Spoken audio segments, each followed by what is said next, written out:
What's going on, ladies and gentlemen? Welcome to episode 206 of the Planet Destiny podcast. We're back once again to talk about what's going on in the world of Destiny 2. And this week we've got a very, very special guest. The one, the only, Mr. GuardianOutpost. Welcome to the show, man. Too many varies on that one, man. Should have been maybe like 1.5. Two less varies. Specifically just, two less. I'm just a guest. I'm just here. I bothered Dan to get on the show, and here I am. All right. Thank you for having me on. That's actually much better than like the way guests usually come, because it's usually us bothering them. Oh, okay. Yeah. See, to be on the show. Can't even get bothered. Now I know what it worked for. I was gonna say, man, feel free to bother me anytime. I love talking to you, so let's do just hit me up. That's good to hear, man. Absolutely. It's great to have you on the show today. Thanks for having me on, guys. I appreciate it. Right on, right on.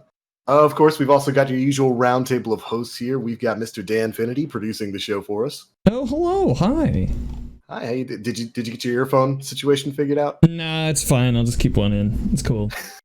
Man, I'm glad you're not going to try to do the whole just sticking the plastic in your ear, because that's probably not safe. Not worth it. Not worth it. Good. We practice safe listening here on the Planet Destiny podcast. Always wrap it up. Always wrap your earphones up. That's life lessons there. Aura, how you doing, man? Hey guys, how's it going? Not bad. You feeling better? I'm getting there. My face is going to be hidden this broadcast, but trust me, I'm actually here.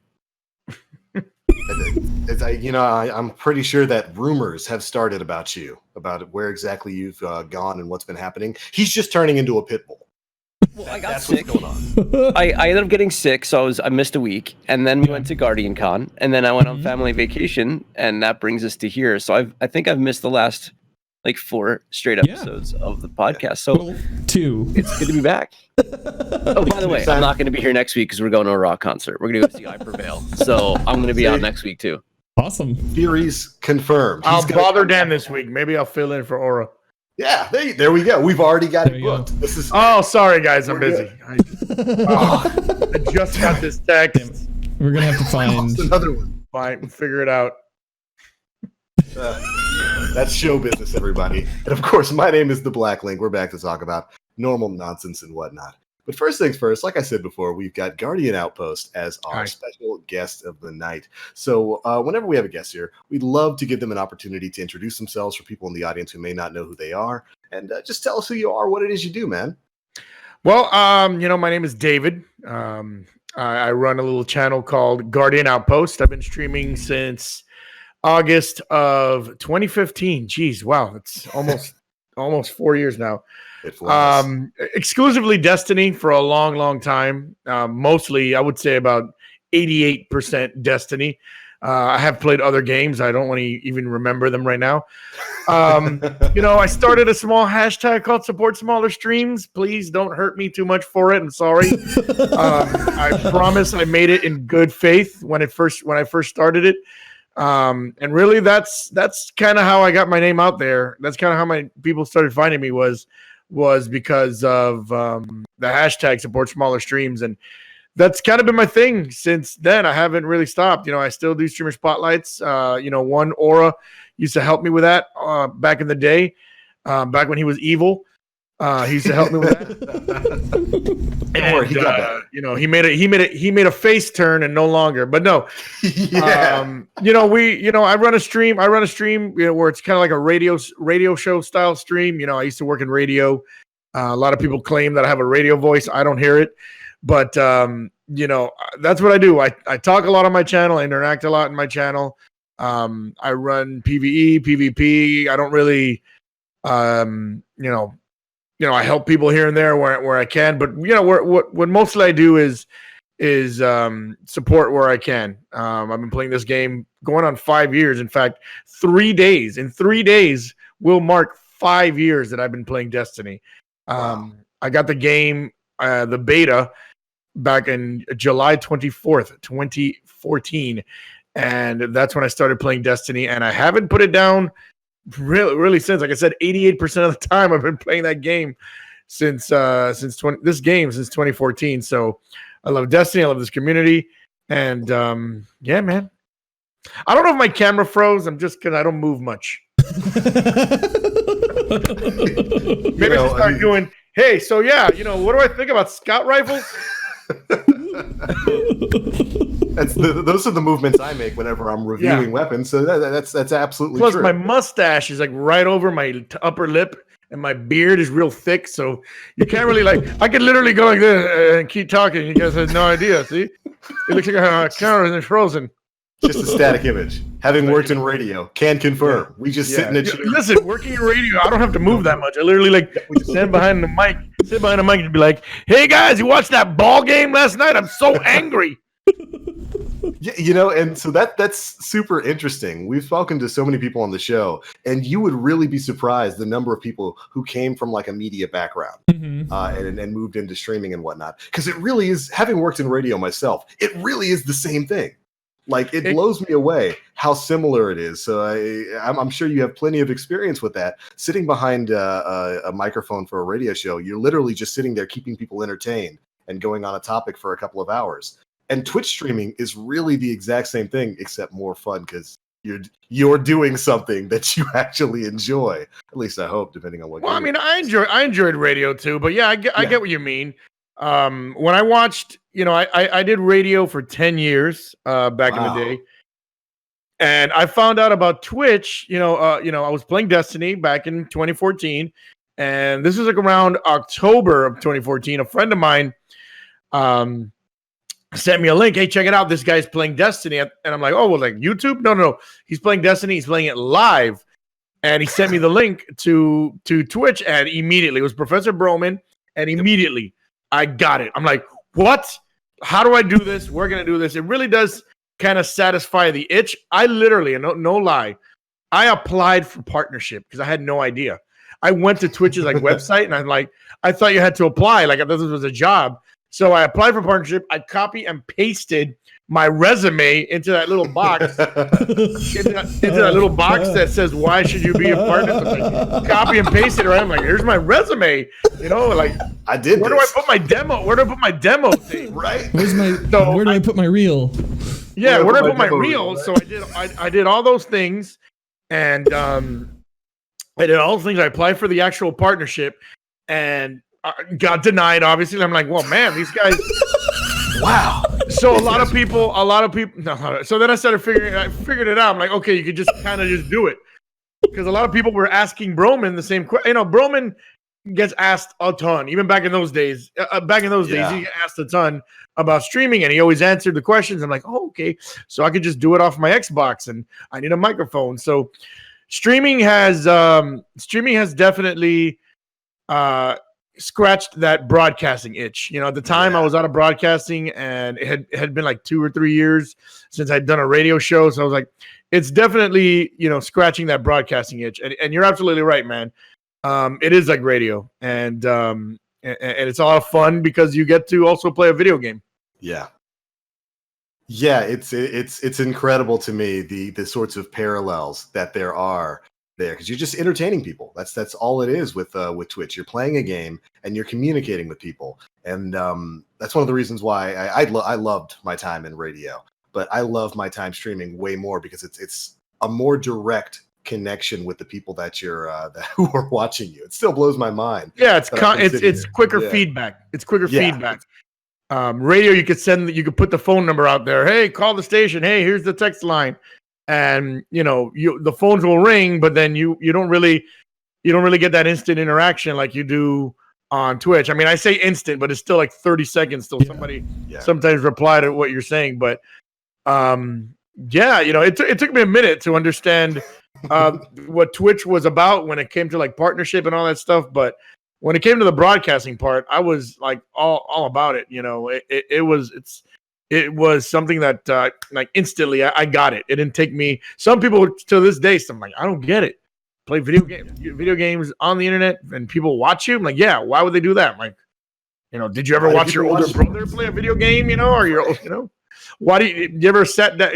It's like watching sports. Exactly. It's like watching sports. You ever watch I could go out and play football if I want. I could go out and play basketball if I want. But for what? I'd rather watch somebody that's really good at it do it. So that's almost the same thing. Yeah, that's always something interesting that comes up with friends and especially family, like around the holidays when you're visiting family and they're like, so what do you do? Well, I stream for part of my income, and they're like, what do you mean? what do you stream? I play video games and people come and watch, and some people sub to the channel and stuff like that. And they're like, why? Why do people do that? And it's always crazy. I'm sure that's something everybody here has experienced, that question. It's always I just tell people that I podcast, and it's easy. Yeah, that's right. I just say I'm in broadcasting. Yeah. That's what I tell my family. My family, everyone's older in my family than me. So, and I'm an old guy myself. I just tell everybody, I just do a podcast online. Oh, okay. Yeah. They get that. But if I try to explain to them what Twitch is, they look at me cross-eyed, or they raise an eyebrow at me. So I just tell people, I just podcast online. Yeah. Oh, podcasting. Yeah, I know that. Yeah, it's on the iPhones, right? I'm like, it's on the iPhones. Yeah, of course. Yeah. But it really is the same thing. It's just like, well, why do you sit back and watch the NBA Finals? Why do you watch that? Because you like the sport. You like watching people do it. You're not playing. You like watching it, though. It's the same thing with video games. Some people like to sit back and watch people play Destiny or play Borderlands or something else like that. And I think that really has kind of exploded in the last 10 years or so, to the point where it's become the new TV for a lot of kids. I know a lot of kids right now who they don't watch TV. They come home from school and whatever, and they go on Twitch or they go on YouTube.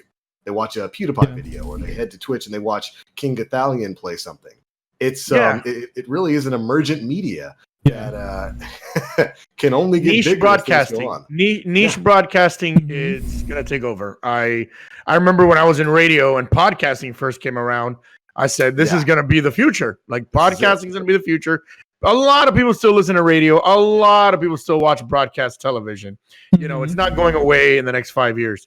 But if you think 30, 40, 50 years from now, that's going to be gone. And as you see more, broadcasting companies like NBC and CBS and Fox, they all have apps now. They all have apps, and you can all watch their shows on apps. Everybody has a streaming service. Disney has a streaming service. There's Hulu. There's Netflix. HBO, Showtime, Cinemax. It's getting there where I don't want to sit there and wait for what I want to watch. I want to watch what I want to watch now. So that's where it's going. I work at a library for my day job, and I had a kid come up to me because basically we have 10 computers in that branch, and when school lets out, or over this past summer when the kids are on there, they're watching Twitch, they're watching YouTube, they're watching Mixer. And I had a kid come up to me the other day and ask, hey, so how do I start a YouTube channel? I was like, it's a lot of work, man. It's like, you can just start one. And do you have editing software? And he's like, no, but I want to do Fortnite stuff. And I was like, all right, man. Well, you need editing. You need to get the first university that comes out with a school of content creation is going to make $1 bazillion. Yeah. The first university that embraces it, it doesn't have to be, it could be anybody. It's going to be, hey, listen, we have a school of content creation. You hire a whole bunch of content creators. They don't have to be successful content creators, just people that they get it. Like the first school to just do that. Create a degree you got Harvard Law, and you go, if you want to be a broadcaster, you go to Northwestern or Syracuse. It's like, if you want to be, if you want to do content creation and be the best at it, University of Texas, who knows? Some school that just dedicates that, they're going to make, $1 bazillion. Like you said, they're going to have, that place is going to be overrun by kids going in there wanting to start YouTube channels, Twitch channels, and listen, I'm an older guy. I don't even watch TV anymore. I watch Netflix here or there. But I'm constantly looking at stuff on YouTube. I'm looking at stuff on Twitch.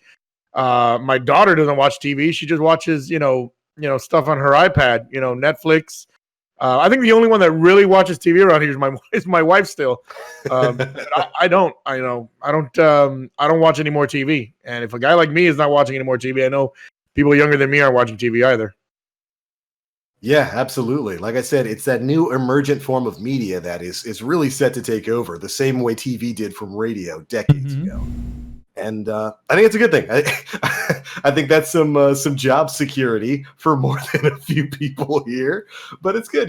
That's where the eyeballs are going. So, and I with the college thing, there definitely are schools doing that right now. I know, great. UCF near me, they most universities have a communications program where they teach you radio and editing and stuff like that. And I think I recall them starting up like a digital media program, which I'd imagine only in future years is going to just dedicate itself. There's going to be a degree for just online video production soon. Of course. Yeah. I mean, Full Sail. Yeah. Here in Orlando, they have a whole curriculum. In fact, they probably they even have an esports arena that our buddy Dammit Bennett was a part of, helping opening up. But there's going to be one where, listen, they're not even going to teach traditional media anymore, which honestly, it would be really good if content creators were taught traditional media a little bit. A lot of my success in streaming comes from me using tricks that I used in radio. It works. You want to get that TSL, time spent listening. You gotta get you gotta say things interesting. You gotta set milestones. That's why I do my streamer spotlight every day at 11 o'clock. Every day at 11 o'clock, people know, oh, I'm going to go to Gio's channel and watch, streamer spotlight. Well, not these days, but back in the day when people used to watch my channel, everybody knew at 11 o'clock, 11 a.m. Eastern, you go to my channel. I used to have it at 8 a.m. Eastern. I used to do news, so I try to do a radio show type stream. On Wednesdays I play 80s music. On Thursdays I play Latin music. On Friday I play movie trailers. And so that's what those things work. So I mean, obviously, if you want a lot of streamers don't do that. They just sit there and play the video game for 8 hours and they get tons of viewership and it doesn't work. But I do that. Others do that. Oh, I do a giveaway at this time, or I do this at this time. So it would be good if content creators were taught, traditional media, because all that stuff still works. All that stuff is stuff that's worked for centuries. It should still work for the next few centuries, even though things are moving from television to iPads and computers and tablets and things like that. No, you're absolutely right. And I think you just nailed on one of the most important things for consistent, successful streaming or content creation, whether it's YouTube or Mixer or Twitch or anything like that. And that's a schedule. If you have a show at the same time every single day and people know where to find you at that time, they'll show up. They'll show up. When I was doing Good Morning America started at noon. You wouldn't watch that. Who the hell's watching Good Morning America at noon? Unless you're waking up. And watching West Coast people would love that. Wow, Good Morning America at 9 a.m. Sweet. But Good Morning America starts at 6 a.m. 6 a.m. That's why I start every morning at 6 a.m. as well. But consistency. I mean, you mentioned a guy like PewDiePie. PewDiePie does the same thing. He does Lawai every single day, every single week at the same day. He does meme review every single week at the same day. He does his Pew News every single day, every single week on the same day. I keep saying the same thing. But, PewDiePie, he's a guy with almost 100 million subscribers, but he's doing things that, traditional media still do. He's going to have Lawai on this day. He's going to have meme review on this day. He's going to have Pew News on this day. I watched a lot of PewDiePie, so I know what I'm talking about. But, so that stuff works. I would say the number one thing of everything, because there's so much. People give you so much advice when you start streaming. There's like waves and waves of advice. The number one is consistency. Be on at the same time every day. I'm on every day at 6 a.m. Eastern time. Aura's on every day at 3 p.m. Eastern time. You know where to find us. That we're going to be on at that time, unless we're, sick or something. Yeah, but, right. That. So that is the number one. But I've always told people that if you're going to do, content creation, that's number one. And number two, study a little bit of old school media. Study a little bit of old school media. It'll help you out a lot. Yeah, you're absolutely right on that. You're 100% right. The little tricks of the trade like that will definitely give you a leg up when you're moving forward. And always do your giveaway at the end of stream. Come on. Never at the beginning. Don't put your premium hey man, I'm content here at for the start. giveaway. Do it now. Well, you're gonna have to wait till the end of stream. Stick around. Yeah, don't put your premium content at the start of your broadcast. That's an old school radio trick, man. Very You old, do a giveaway. We got concert tickets today for the new Bon Jovi concert. Hey, be sure to be listening, and you'll get those things always at the end of the show, guys. Got to keep them hooked in. That's it. That's great. See, so we didn't really plan this show out, but we just gave a starting. We just started with a pretty good lesson on media etiquette and really how to kind of get yourself started and moving through this, because that kind of information is invaluable. People take courses to learn stuff like that. I did communications in college, so same. And I did radio. I worked a little bit. I lived a little worked a little bit in TV. I can't speak right now. So all those things work, man. If you want to do content creation, study up on some, mass media books. Take a look at them. Read up on the history of media and radio, TV, all those things. It is Twitch.tv. It is still television. Yep. It's still kind of televisions. It's new, it's fresh, it's different, but it's also the same. So go out there and they tell people that play guitars, go listen to freaking Jimi Hendrix, go listen to Paul McCartney, go listen to the old people, older music, because that stuff still works, that stuff, the formula always works, man. So it's always good to know. It's always good to know history of whatever you're doing. It helps you out, because you bring stuff from history to the future and beyond. It'll help you out. Mm-hmm. It's really good information. It's all out there at your local library, kids. Please support your local libraries. We cannot let them leave or go away. I go to my library as much as possible.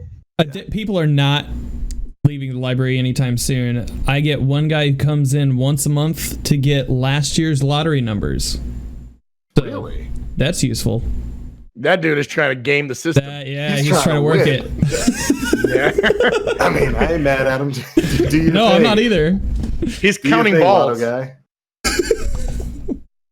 Lottery balls, guys. Lottery balls. Well, I hope he promises to give you some of the winnings when he finally makes it big, Dan. Mm-hmm. I hope so. I've done enough of those Excel sheets now that I at least earned something. You can do a little bit of work there. Yeah. Well, all right. Why don't we steer this conversation towards the game that we all play? Some Destiny 2. It's been a little bit of a week in the world of Destiny 2. We got some news about some featured content. We've got Iron Banner coming up in a couple of days. Yay for everybody. Happy about it. If you're going for the Swarm of Ravens, right? Oh yeah. I got my Swarm of Raven is my baby. I got it with. It's funny because I used my tokens to get it. So I'm like, I had a whole bunch of tokens, and I'm on stream, and I'm like, guys, I'm just gonna go ahead and use these tokens and see if I get anything good. First roll, Swarm of the Raven, spike grenades. Done. I'm done. I beat Iron Banner, I guess, huh? That's it. I beat Iron Banner. So the spike grenades on my Swarm of the Raven. It's funny because I was actually grinding for the Wendigo at the same time. So I get my Swarm of the Raven, and I'm like, well, this kind of makes my grind for Wendigo anticlimactic now, because I got a gun that's going to be better than it's already better than Wendigo. So I'm like, I might as well finish it. So I went ahead and I finished. I'm like, hey guys, I got it. Bam, back in the vault. Right Never vault. used it. Yep. And I got my spike grenade Swarm of the Raven, which is crazy good. That bums me out, because it's the exact same thing for me. Like the last time Iron Banner rolled around, I got a Swarm of the Raven, like a perfectly rolled one. With tokens, like right at the start. So I was like, okay, well, I don't need to play this game mode. And this Wendigo that I just spent 2 days farming is worthless to me now. Spent 2 days? Man, I spent weeks. I spent weeks. I went the long way. Yeah. I'm one of those get it done as quick as possible people. So yeah. I spent 2 days farming that out, and I can't tell you the last time I used it. Does everybody else? I haven't. I've used it only when I need, because I love to do those gunsmith bounties, the ones that give you enhancement cores. I start every stream by doing those. The only time I use it when it says I need grenade launcher kills and arc kills, I'll be like, all right, perfect, 2 in 1. Put on my Wendigo, do that, and then thank you, and then back in the vault. So I only bring it out when the gunsmith tells me to use it. Yeah, I fired a single bullet of the Wendigo, not one round. I earned it. It went into the vault. There, it shall rest. I mean, do you use grenade launchers at all? So just like everybody else in the podcast, because we have streamer RNG, we got the spike grenade swarm of the Raven was like the second pull, and I got like 3 or 4 swarms in a row. A couple different versions of spike grenades. So for grenade launcher stuff, I was covered right away, and I didn't spend last Iron Banner I don't think I was doing much of anything. I don't remember anyway. So this time around, it's probably going to be time for me to work on the armor for the character. So I'll probably be doing that, which isn't a big deal. I've used all the weapons already, doing catalyst work and whatnot between scout rifles and ARs and whatever. So it's not going to be that big of a deal, I don't think. It's just going to be skill-based matchmaking, top 1% players on PC. It'll be fine. Nothing but that. Great. Yeah, I think I'll be working on my Warlock armor this time around. I got the complete Titan armor last time. I think I'll be working on the Warlock armor this time around. Yeah, it's time to whip out, what is it, the Shinobu's Vow for skip grenades, because I didn't get past that step on my Hunter last time around. Like, I finished it on my Warlock, went on my Hunter. Holy moly, that the quest grenade is bad on a Hunter. Yeah, that was a drag. That was an absolute. I think I got like halfway through the grenade step and was like, I don't need this. I don't need this in my life. So I'm gonna probably have to finish that and get my Titan armor this time around. Not looking forward to that. Although they did say they're going to be addressing that quest in the future, not this Iron Banner, but I think the next, right? They should tailor it to characters that are built for what they're asking you to do. Like, obviously, grenades can be more favored towards Titans and towards Warlocks, especially with Arc Web. I mean, Arc Web, dude, I'll have it done in a game, especially in Iron Banner where everybody stands still in one spot. So you kind of do wish that instead of being universal, they tailored it to a character that would be better fit for whatever ability they want to use. Right. But then you have the people who are like, well, I don't have a Titan and I'm never going to make a Titan and I don't have a Warlock. I don't need Warlocks like me. But they don't need the armor then. Like, you don't need to do that portion of the bounty or that quest line. That's like, nobody's forcing you, So you don't have that character. You don't need to worry about it. It's so what I'm saying is, just to make sure we understand, is maybe the grenade part is only available on a Warlock. Okay. And the melee part is only available on a Titan, and I don't know what you would substitute for Hunter. Staying alive, being one bullet and regaining all of your health all the way back, because recovery is so bad on Hunters. Yeah. So maybe there's something like that in there. That's what I'm saying. Okay. I could see that. Yeah. Tailoring the quest steps to the class that they're playing on, rather than having these just base universal steps for everybody that wind up being a little bit more frustrating for a class like Hunters. Yeah, I could see that. Maybe tie it to ability usage, because you guys get to spin dodge literally all the time. Maybe tie it to that or something like that. I love that. Dodge many bullets. Dodge 10,000 bullets. Have it be called the pirouette. Just yeah, do something like that rather than dragging people through some pretty admittedly painful quest steps. I don't even think the steps after the grenade one are even that hard. It's just like get a bunch of kills with a bunch of different weapon types, right? Like scout rifles and swords. Scout rifles, ARs. ARs, yeah, submachine guns, and then you're good. Yeah. Like scout rifle one was tough, man. Jeez. I was gonna say I pulled out my Mida multi-tool for that one, and it was still very, very hard to do that one. I feel like the only two options are Mida or Jade Rabbit. I think there's one, and Shake Dusty Fun Police did a video on it. It was a high fire rate scout. I don't recall what its name was. Oh man! But that was the only one that really appeared to be useful in the Crucible there, because I did all of the Revoker sniper kills in 24 hours. I couldn't hit a single fusion rifle shot. Wait, so I was like, I'm just going to start sniping. Huh? Did you do it in Iron Banner? No. All of those last night? Yeah, I did all that. I couldn't hit a single fusion rifle shot, so I figured I'll do the easy thing, which is sniping. So I swapped over to a sniper, and so like the flinch coming off of pulse rifles, like I swear to God, I was looking into space. Like, so scout rifles, it's so weird because we don't want a weapon that encourages you to stay still and lane and be campy, but we can't stand what pulse rifles are doing to us in the Crucible. So it's like, where's that silver lining? What's the next step for Bungie to make it so that you can play a certain way that isn't driving people nuts? You know, because that's what a scout rifle is going to do. A good usable scout rifle is going to encourage you to kind of stay planted and try to control the map with your laning, and that's what nobody wants to experience. Everybody can't stand that. So like, hold on. You got all of those sniper kills last night. Yeah. People still say crutch on fusion rifles. Yeah, I'm putting together a montage of all the drag snipes for everybody, saying that I can't aim and that it's chat, fine. Press X to down. This man doesn't crutch on fusion. He got all of this. What? Good Lord. It really wasn't that bad. Beloved is a very good sniper rifle. And yeah, it was a bit of a grab. Like, it wasn't like I did it in 15 minutes, like it, but 24 hours. Fun. He did it. That's pretty good, man. It's pretty 24 hours getting all those done. Like the number of kills required. It's what, 300 kills? 350 headshots were done. I mean, I think I was like 46 out of the first 50 kills were headshots. So it was 50 headshots, 300 kills, and then 3,500 glory, which I'll have that this week. My Revoker quest, I've literally stood next to people and I have like 15 kills. That's like furthest I'll get on that, man. GG Aura, man. GG.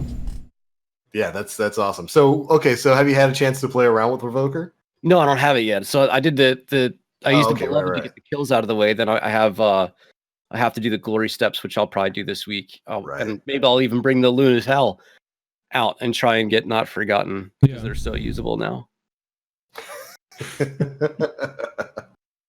Yeah. Oh man, I forgot about that. You got to get what, 3,000 points in glory? It's 3,500, but your losses don't count against you. Yeah. Right. Yeah. Yeah, I'm working on that as well. Nice. I just got the Recluse this week over 2 sessions. And with Light Razor DD. And so hung out with him for 2 sessions, ended up waiting for reset, got it, and now I'm working on the glory gains for Revoker, and I'm also doing hand cannon kills for Luna's Hell because I figured this will probably be the season I have the best chance of doing either. So what do you think of the SMG? It's very nice. As someone who used the Ikelos SMG, I used the Ikelos SMG a lot. I even would dip into it a little bit more when I was playing in quick play and stuff. I like Revoker a lot more. It's just it rips through a little bit more. Yeah, it's just a little bit faster. I put a backup mag on it, and yeah, I'm liking it. Yeah, Recluse is fantastic. It is a unbelievably. That's my white whale right now. That gun is my white whale. That's the one gun. I believe in you. I believe. Yeah, I mean, I tried yesterday. I was telling you guys this off stream that I did a comp stream yesterday. I'm like, let's just play comp. It's Saturday morning. There might be casuals on or people that aren't that sweaty. Maybe people that are drunk are still on. No, it was painful. I wanted to kick things, break things, and I literally just ended stream. I'm so angry. Because I went I think I got a 5-win streak, and I was like, all right, we're doing pretty good now. 5 wins in a row, 5 losses in a row, right after that. Yeah. And I'm like, okay, bye guys. And I literally ended the stream. It's weird, man, because I know the gun is so good. And one thing that worries me though is I'll probably get it in August or something, and then Shadowkeep comes around and be like, "Oh, sorry, Recluse said, don't worry about it. It's worthless now." And I'll be very, very sad. Kind of like how I got Fatebringer. I remember I got Fatebringer right before I got Fatebringer during House of Wolves, and so I got Fatebringer right in the beginning of House of Wolves. I finally got Fatebringer. Yes, I got to use it during House of Wolves, and then here comes Taken King. Sorry, those guns don't work anymore. And I was so mad. I'm like, bye-bye, Fatebringer. I I had to let it go, and then when they brought it back towards the end, it wasn't the same. It didn't feel like the same gun. I know they made it exotic, and the legendary one didn't have the elemental damage or anything before. I'm like, it just wasn't the same. So that's always my fear. My fear with Shadowkeep, and I hope they don't. And I don't know. I'm sorry if we're jumping ahead here. I'm hoping that everything that we're doing now and all these activities we have now remain relevant. Because there's so much great stuff. There's so much great stuff right now. In D2 that it would be very, very sad if it's all gone in Shadowkeep. Even some Curse of Osiris stuff. I don't mind it. So yeah, sorry, I didn't mean to jump ahead if we were getting there. No, that's great because I feel the same way. Like I want to say that Bungie's probably moved away from that model with Forsaken. We've had a couple of power level increases, but like you never know. Like who knows? Shadowkeep might drop, and they're like, okay, all that stuff you've been using for Forsaken is worthless now. Go get the new stuff, and it's like. But you point to a thing like Escalation Protocol. They haven't touched it, since Warmind. Right. It was great during Warmind. It's still great to do. It's a lot of fun to do. You could just do it with 3. You could just do it with 3. You don't need 6 anymore or 9 anymore to do it like it was before. You just need 3. And as long as you have the right DPS, you could get it done, and you could still get Aikilo Shoddy, which is still great. I still use it today. I don't care how many times they've nerfed it. It's still a really good shoddy that I dunk on these knights at the raid all the time. With the EP shoddy, and everything else from that is also really good. You were Kilo's submachine gun, but it's kind of been sad to me that they didn't increase the light level on it at all, make it a little tougher, tie it in with some quests or something. So I hope that everything that we're doing now, Gambit, all the even the forges. I have a ton of fun doing the forges still. Comes with us into Shadowkeep. Yeah, I mean, when it comes to content and stuff like that, I know it must not be very easy for them to keep that kind of stuff up while they're creating new content, but there are certainly activities that I would love to see remain relevant. I think we've spoken about this on the show. Menagerie right now is probably my favorite PvE activity, my favorite non-raid PvE activity, and I would love to see that get updated along with Shadowkeep and still be relevant moving forward. And I would certainly see the same thing for other stuff too. There's a lot of cool gear. There's a lot of cool gear in the game. I would think the way that they'd have to update that is to make everything, all the rewards in there, Armor 2.0 acceptable. So yeah, I don't know. It depends on how much work they're willing to put in to that specific. I think the armor can't move forward because of the changes that we're getting to skill trees and builds and whatnot. In terms of weapons, it almost seems like per season. So maybe year 1 stuff is like going to finally be completely left behind, whereas in year 2 stuff will come forward for at least Shadowkeep, and then maybe beyond that, because it would be pretty bad to have these incredible weapons, these powerful weapons in our hands, especially considering how good Revoker is. I'm not a big fan of Revoker in the perk, but it's a good usable weapon. I can't see them taking things like that out of our hands moving into September. But to circle back to Geo and your experience in comp, that's comp, dude. That's competitive Destiny 2. So the fact that you got mad wanting to kick stuff, like, don't beat yourself up on that. That there's no difference between your experience as somebody who was a unbroken 5,500 glory player still playing it. They all feel the same way. Trust me, everybody feels the same way about competitive Destiny 2 right now. That game mode. Yeah, I mean that makes me feel good because I know Twitter, a lot of people complaining or bitching the same thing. I'm like, yeah, well, it kind of feels good. Other people are feeling the same thing, but for me, I just see it like such an uphill battle. Like you got the skill, Aura, you got the skill that you got it relatively quickly, and I see so many people like I saw Token Guy recently get it. I saw the Trons get it, and I'm like, well, those people are just really good at PvP. I'm not really good at PvP. So it's like seeing people climbing Everest, and I'm like, I'm this guy who's never even climbed a hill. And so, it's just for me, it just seems so daunting. But I get it, man. Yeah, comp has just been, a lot of people are very frustrated. with comp, but for me, it's like, you guys see like I said, like a regular mountain. I see Everest on top of the Appalachian with the Rocky Mountains on top of that as well. So it's like stacked. It's just so stacked right now. It's the one thing in Destiny that's really, really I don't want to do. Like, I've never been afraid of anything in Destiny.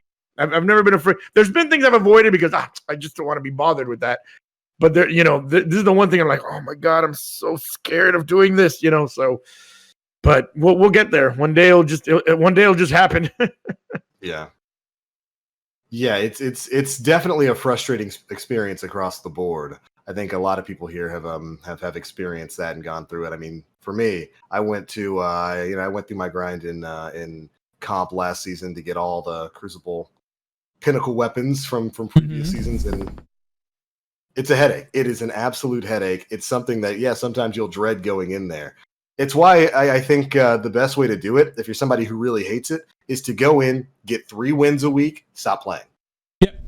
Just get your 3 wins a week and stop playing. And I think if you do that, after a few weeks, you will have reached what you need to get all of the pinnacle weapons, except, Not Forgotten, which requires Legend. Which now, is, these 3 weeks, do these 3 wins, do they have to be consecutive, or can I have a few losses in between? You can have a few losses.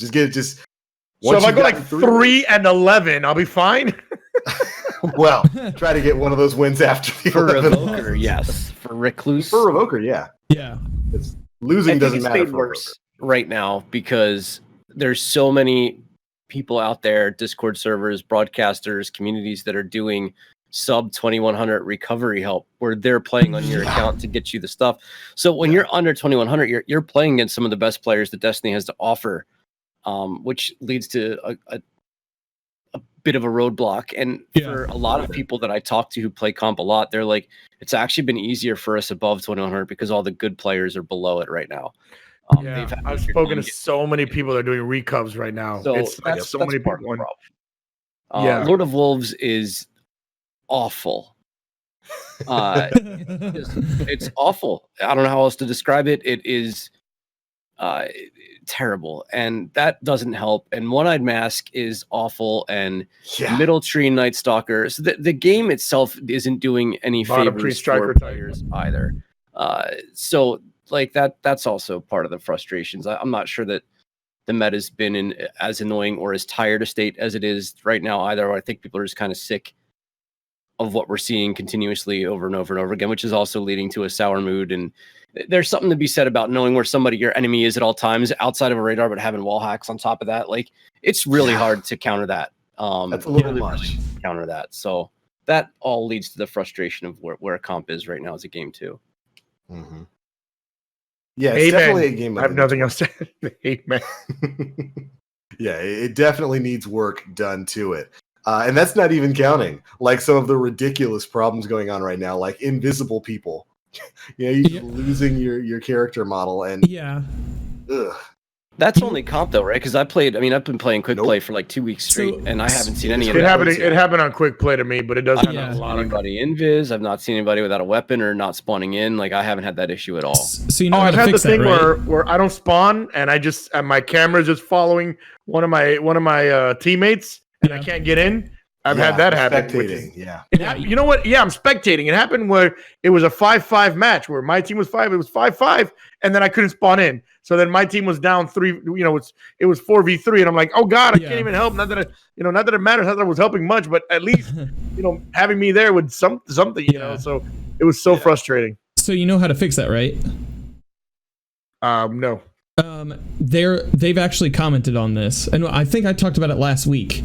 When I was going for that earlier, was you go into your pursuits tab because a bounty's probably popped up that you've completed, and once you go in there, you'll see the bounty pop up. You turn that in, you're entered back into the match. You can do that, and that also solves the invisible everybody and weapon glitch as well. So that's so weird. That makes sense, because when I'm doing PvP and a bounty, I don't complete until I'm done until I'm in orbit. I'm like, I'm in orbit. Let me hit complete on all these things. Okay. So now I'm going to have to hit complete when something pops up. I see. Yeah. So it's so weird. Just don't pick them up, I guess. until they fix bounties. it. I think they said that they were looking to fix it until they weren't looking to fix it until the 30th, which is also now. Is that Crucible bounties or all bounties? That's Crucible bounties. It could be all bounties. Who knows? But I at least know that it's Crucible bounties. I would maybe not pick up bounties before you go into Crucible, which sounds counterproductive as all hell. But a little bit. Yeah, you might not want to do that unless you know how to fix it. Which, if you're listening to the podcast, now you know how to fix it. So there you go. Yeah, just go turn in a bounty. Tips from Dan. Thank you, dude. Dan. I learned it the hard way. Also, if you're forever on a black screen in between matches, turn in a bounty. That'll do it. That's so weird. Why does that cause so many issues? I don't know. Like, I feel like they could give us an entire article about why that causes problems with the game. So, it's super weird. Transitioning a little bit, along with that fix on the 30th, they're also going to be looking to fix the boon turn in, where you turn in the same boon over and over and over and over again in order to cheese that catalyst. Yeah, so rest in peace to the Tribute Hall cheese for moments of triumph and all that. We talked a bit about this on the TWAB video for this week, but if you didn't know, this is only applicable for somebody who hasn't completed the initial quest for the Tribute Hall. Basically, if you finish the first part of that quest, you talk to Warnerbot, you headed to the Tribute Hall. When the Visage of Callus tasks you with completing a single bounty, once you finish that step and you return to the Tribute Hall, he gives you a tribute. It's the one that you use to open the door. If instead of opening the door, you swap characters and then go there on a second character and drop that tribute, you can go back to your main character and he'll just give you another one because ridiculous. You started on your main character and the game registers that you haven't completed that step. So he's just going to keep giving you tributes. So you take another one, back to an alt, turn it in, back to your main, take another one, back to your alt, and every time you turn in that same tribute, it counts towards the triumph, meaning you could get bad juju, the catalyst. So you open the door 18 times and you get juju. And open the door 18 times, yeah. So you could get all of that stuff done basically on day one, so long as you didn't complete that quest. So, the song... Listen, man, listen, BL, I love you, man. I'm glad they're doing it. Play the damn game, man. I know it's a lot of trouble, and you were swapping characters on console. I know what it is. Us on PC, all we gotta do is hit an escape key, and we're good. Yep. But you have to do a lot, man. Listen, that sucks because I grinded for that juju. I actually did it the legit way and got the juju. And listen, okay, that's. Fine. Yeah, you want to keep the juju. You keep the juju, but yeah, man, the catalyst and I think I saw Goth. He did like almost a full day of streaming because he went to go after the catalyst and he was feeling like absolute trash after getting the catalyst. So yeah. I mean, again, that's a bug on their end. That's a bug on their end. You know what I mean? Bug on their end. Took advantage of you guys took advantage of a thing that they obviously overlook and didn't see coming. But I'm not gonna feel sorry for people if they take away their emblem and their catalyst, man. Because I mean, for real, I feel like a jackass because day one Tribute Hall comes out. I'm like, okay, I play that entire day just getting tributes the normal way to get my bad juju and got halfway to the catalyst. And then after I had finished all that, I find out about this cheese. And it's like, I'm not against cheeses, man. I too pushed Atheon off with solar grenades and D1s. I'm not against cheese. That's right. But do your challenges the legit way. And that's what's going to happen when July 30th rolls around. They're pushing out an update. It's going to be the update that brings us the Solstice of Heroes. A couple of things are going to be fixing that, including this cheese. If you use that to get your way to the bad juju, congratulations. You get to keep that exotic, but you do not get to keep the catalyst. They're basically going to lock the catalyst away, and you're going to have to unlock it the legitimate way. Mm-hmm. Same thing with other things in the Tribute Hall that were contingent upon getting a certain number of tributes placed. So you're going to have to go back and actually play the game normally when July 30th rolls around. I ain't mad about it. get to work. Let me ask you guys something, because I haven't been on for a while. So a lot of stuff was new to me when I got back from vacation. So I was away during the final 2 weeks of being able to get the Shadow title. And I was gone when the Tribute Hall opened. And so the Tribute Hall opens and I'm walking in here and I'm looking at the stuff and I'm like, it's a Tribute Hall.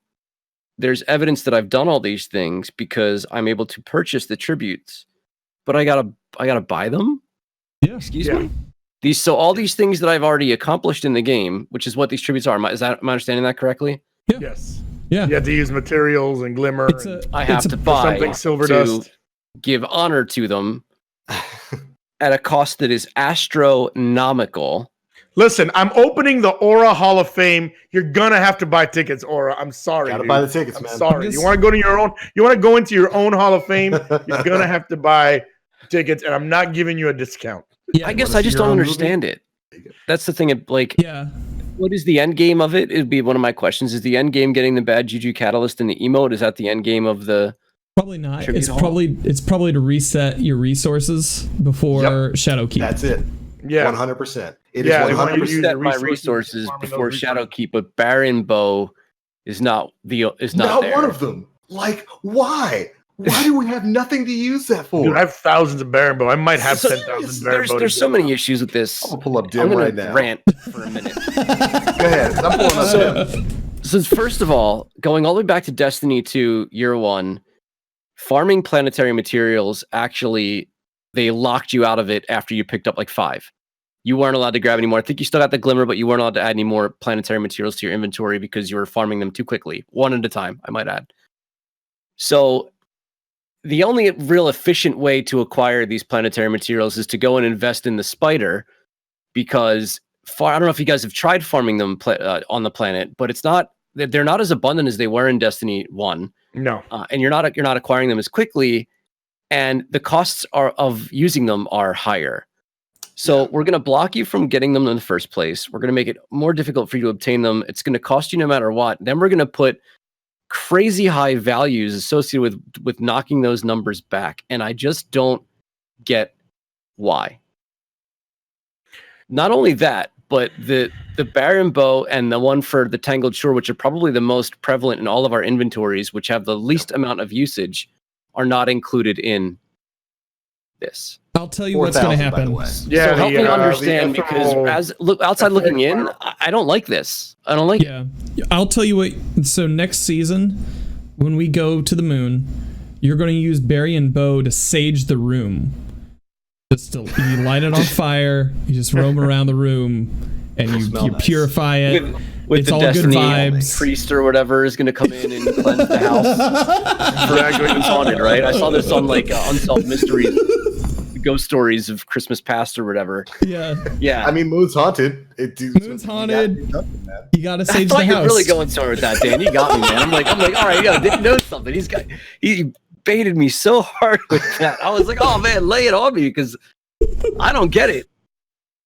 Damn it, Dan. You're welcome. I get what Dan was saying though. We set our materials before Shadowkeep, but also sometimes Bungie, and I feel they've been doing this since D2. Sometimes they add an artificial grind to things. Just make us grind for no reason. We got a Tribute Hall. We're already grinding for other things. We're grinding for Wayfarer. We're grinding for Dredgen. We're grinding for this. We're grinding for that. Mm-hmm. Just give us the stuff in the Tribute Hall. Just give us the stuff. I remember when I downloaded the Moments of Triumph, I already had all the things done for the T-shirt. I'm like, whoop, T-shirt done. Nice. So I didn't have to do anything else for the T-shirt. But sometimes same. they just add an artificial grind to things. They've been doing it for they've been doing it to D2. When they added enhancement cores. I feel like they finally fixed that with the gunsmith bounties and with the Crucible, the clan bounties. When you turn in a clan, when it gives you 7, which I like a lot. Sometimes they just do things like this and make you just scratch your head. Like 4 or 5. They do like 4 or 5 good things, another thing like what I don't know. I feel like it may have been an artificial grind and a way to get people to waste their materials. 100%. I can't. Circle back to Dan's point. Just another way to waste their materials. So like Glimmer and Bright Dust and even Legendary Shards to a degree have kind of been stagnant inventory for a very long time. Yep. But planetary materials haven't been. It's not like and like the majority of the player base plays is patrol, right? If you look at the stats, and mathematically speaking, the majority of players who play in patrol zones, they might be the driving force for this, because maybe Bungie's looking at that, and it might be somewhere around 30% of the population in that one area, and they probably have like 18 million alkane dust, and I'm out here with like 4, so like maybe that's the data points they're pulling it from, but they're not easy to obtain. They're expensive to obtain them when you do, and I'm out here deleting shaders and gear to be able to afford to purchase, just so I can get this triumph done faster. That 30% might be juice though, because one of the milestones is going to one of the planets and waiting for public events. So while you're waiting for public events, you might as well just run some patrols and do some of that. Also, when I do my gunsmith bounties, I jump into a planet and just kill a bunch of stuff there until those bounties are done. Then I jump into whatever the hell I'm doing. See, Wayfarer too. I've been going in and getting all these planetary bounties that I never did before. And I'm grabbing all these things. So that 30%, it may be. You got to dive. If you dive deeper into that 30%, it's probably a whole mess of shit. Excuse me, stuff. No, you can say shit. You can say shit if you want to. Sorry, unbelievable. I feel so comfortable around you guys, and I might think well, so this is satellite radio. You can say whatever you want. Yeah, for me, it leads to an economy loop that I don't like, where I have to watch and wait for Spider to be selling certain things to then go buy them from Spider, to go back to Callus to turn them in for like a couple of things, and then maybe the next day do the same thing over again, which is not really playing the game. You're just playing the economy. It's basically like a one of those it's the phone games that you don't have to click anything. Like it's just little the idle games, the idle clickers. RuneScape on mobile. Yeah, exactly. Where you just go to the fishing. You go to the fishing hole and just get your character start fishing for hours. Yeah, or you just like tap. Oh, and you just see the numbers go up. Yeah, like those stupid. It'd be such a huge quality of life update if they could allow us to assign a number to the amount of things we'd like to purchase, instead of buying something 5 at a time or turning in something 10 at a time. Like when you go to turn in like a gunsmith materials, or you go to turn in the planetary materials at the vendor for something, because I'm still trying to find a perseverance, but apparently that gun's disappeared from the game entirely. You are only able to put in like 5 or 10 at a time, so it takes you additional time to turn them in. Why don't I just go to Spider and be like, I would like to buy 10,000 whatever planetary material. Here, take my currency that I have for that, and walk away with the 10K, instead of having to sit there for 20 minutes clicking a button over and over and over and over again. They have a tool for that kind of with the Nightfall. With the card for Nightfalls, where you can up and lower the level for light level. Handicap. If they did that as like an external thing for purchasing, that would be awesome. That'd be. I mean, like you said, the mechanic is there. Built right in. You just gotta make it look good, and not like a certain pursuits tab. Just like I knew we'd be throwing more balls after playing Wrath of the Machine right now. I think we're gonna be. I think he just muted his mic by accident. Yep, I think so too. It's fine. Did I mute myself? You literally, like, I heard the click your review button like mid-sentence. No, I did not mute. I think it was just. Might have been all right. Short. Yeah. But yeah, as far as the economy goes, I think the purpose there is pretty obviously multifaceted. It was definitely meant to be a resource sink. They need to drain all of your resources. That's why it costs bright dust for some of the tributes. That's why it costs legendary shards, glimmer, every planetary material except the ones you have the most of. And of course, with the grind tied to this, it's meant to keep you busy till September. Yeah, that's the real reason behind how extended this is. And like Dan said, it's not a very good I see the incentive there. They're trying to incentivize you to do what Geo did. go out and do those planetary bounties that maybe you've never done before, because Never who done it goes to the before. planetary vendor? But it's not set up very well. And that results in what Dan does, just going to the spider every day to see what he's buying, or what other people are doing, AFKing in forges. Also done that. Also done it. Just go to a forge. Dude, if you don't know, I'll happily explain this cheese to you right now. Forge matchmaking is based on your Let me get my level. notepad.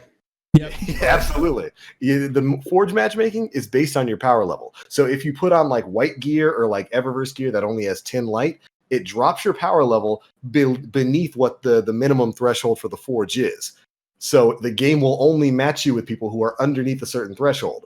So you'll either get matched with no one, or you'll get matched with other people who are doing the same thing, Yep. get their power level underneath 400. And then you just sit in a forge. Every 60 seconds, that forge is going to end. You get a big bunch of planetary mats plus glimmer and whatnot. And then 20 seconds later, because the forge auto match makes you, you're back in another forge. The game mode doesn't last long enough to kick you to orbit for not being active. So you just do that and wait. Just do it while you're going to work. Come back in 8 hours or 4 hours or however long you work and laugh at the 1,500, Earth match you just got. And that's what people are doing, because people don't want to go do bounties for the planetary vendors that give you a handful of these mats when it costs hundreds before you get the full discount from the Visage of Callus. So what are they going to do? They're going to cheese the way people always do. They're going to find the easiest way to get this done that also yields the highest amount of rewards. Mm-hmm. And that's what happens. It's if Bungie had put in a better way to farm up some of these planetary mats, maybe even made it specific to the tribute hall and then the bounties you do from there, we probably wouldn't be having this issue. Yeah. Right now, that's what it's going to be. People are going to go buy their stuff from the spider, or they're going to go AFK and forge. A word to the wise for those who are getting the bounties from Callus: you can just do what you always do, or do what most people would do prior to a season end. Do the bounties and complete them so that they have the little gold corner, but you don't have to turn all of them in. Like, you can turn in a max of 4 per day. Just get them, complete them, turn in your 4, hold on to the rest, get the bounties for the next day, turn the next 4 in. You're able to do that system pretty well. I think, like, if you spend 20 days at it during this season, or like something like that on one character, you have the 80%. So I would have been happy with if they would have made us like something that would have dropped, like run a bunch of strikes and maybe something drops, take that to Callus, bam, you earn a tribute. Run a bunch of Crucible, maybe something drops, take that to Callus. Run a few raids, maybe something drops, take that to Callus. I think I probably would have enjoyed that more than like, well, I gotta go to Titan now and do these bounties that I've never done ever in my life, and go talk to Sloan. I haven't talked to her in months, and do these Titan bounties that are no fun at all, just so I could get some more of these little, the materials in Titan. So, I would have enjoyed that a lot more. You know, people telling me, "Oh, hey, listen, I was just running strikes, and by like my 25th strike, this thing dropped. I took it to Callus. Bam! It was a tribute." The thought of running 25 straight strikes makes me want to. I mean, yeah. Well, I'm saying. I mean, that's actually one of the. I mean, if you tie it to RNG, you could get it in the Tiger.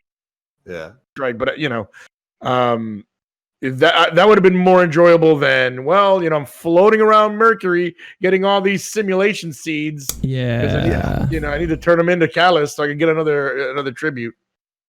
Granted, there are those few tributes that require you to wear Leviathan or Menagerie or Callus themed gear, and then like go play Gambit. Which, by the way, one of those makes me so mad. It's for, I think, the tank tribute.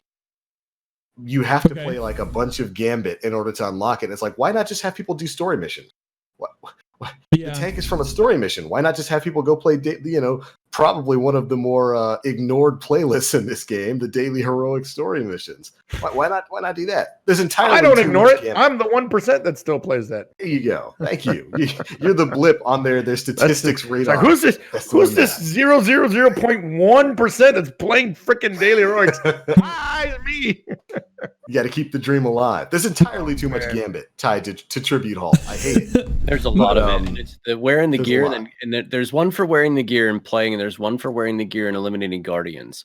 Yep. And I think it might, I don't know if it's specific to Gambit or Gambit Prime, but like, did Bungie not spend any time in Reckoning trying to acquire this gear with random blueberries who are using wandering supers on the bridge instead of standing in the circle, which has no forgiveness in terms of its time level?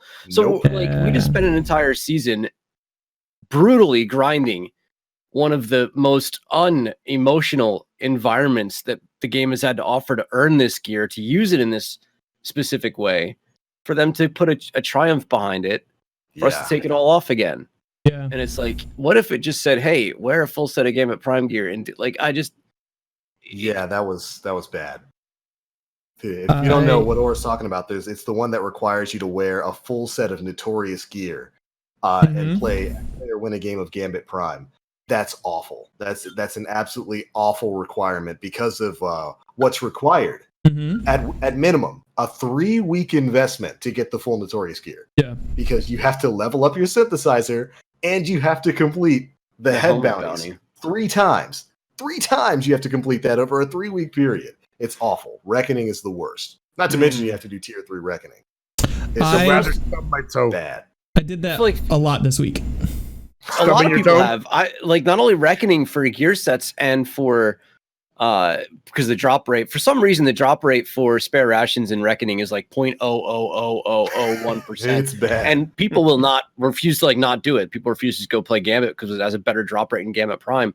But anyway, like, so the people out there literally are out there beating their heads against the wall doing these things for these rewards, and then to have systems in place that tell us to take it off. When you invade in Gambit and you don't have a full invader set in Gambit Prime, like it definitely makes it more challenging. It gives the other team chance to bank their moats they have, and if you're invading in a proper way, you're waiting until they have 20 or 30 moats built up before you go in there, lock the bank on them, and then kill all of them. And so like it I don't know. It was just frustrating to see that stuff. The Crucible one was even like, I play with a lot of really good players and we win a lot of games. And there's a triumph associated for wearing opulence gear or Leviathan gear, weapons and armor, and playing Crucible. And like winning with a full set and exotic was like 5% gain, maybe. Yeah. Like it took me, I got Revoker done faster than I got that triumph done. Think about that. So it's just weird, man. It goes back to that like roadblock of content for the sake of there being a roadblock of content. And honestly, Season of Opulence didn't even need it. This is a good season. It's good. This is a really good season that didn't need any more, in my opinion, my humble opinion. It didn't need anything else on top of it. Maybe they were hedging. And thinking, well, Forge, people didn't enjoy Forge. People didn't enjoy Joker's Wild. Let's see if they'll enjoy Season of Opulence, but also let's hedge a little bit and add this grind at the end. But what happened is, oh crap, we ended up liking Season of Opulence, and then here comes Moment of Triumph. Too late to change it now. It is what it is, and we're throwing it in there. They probably tried to hedge because they probably thought that people weren't going to enjoy Season of Opulence either. That's why like Opulence dropped, and then immediately they started talking about Shadowkeep. I feel like like they thought people weren't going to enjoy it. They were already going into it like negative mindset. People are not going to enjoy this season. They didn't enjoy the last two. They're not going to enjoy this one. Let's just drop it. Start talking about Shadowkeep. But oh no, they actually like it. So I'm guessing it surprised Bungie a little bit with it.